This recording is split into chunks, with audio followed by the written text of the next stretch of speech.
Le nombre d'étudiants étrangers admis au Québec a fait un bond important depuis 10 ans. Alors qu'ils étaient environ 50 000 en 2014, ils sont aujourd'hui tout près de 120 000. On est rendu à 120 000. C'est trop? 120 000. 120 000, c'est trop. Le gouvernement Legault en veut moins. Il ne fixe pas de cible de réduction pour l'instant, mais dit vouloir mettre fin aux abus. Un collège privé de formation professionnelle qui a vu son nombre d'étudiants étrangers augmenter de 246 en même pas un an et demi. Donc, on voit ici qu'il y a quand même un dérapage.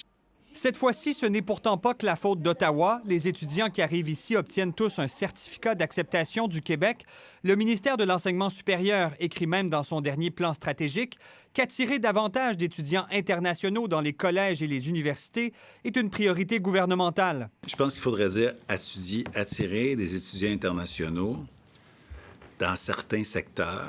Avec ce projet de loi, le ministre pourra maintenant fixer des plafonds d'étudiants qui pourront être admis dans certaines régions ou dans certains établissements. Il y a un gros drapeau orange fluo qui est levé. Parmi les universités et les cégeps, ces nouvelles mesures provoquent de l'inquiétude. La survie de nombreux programmes est en jeu. Les étudiants internationaux sont absolument cruciaux pour notre réseau collégial.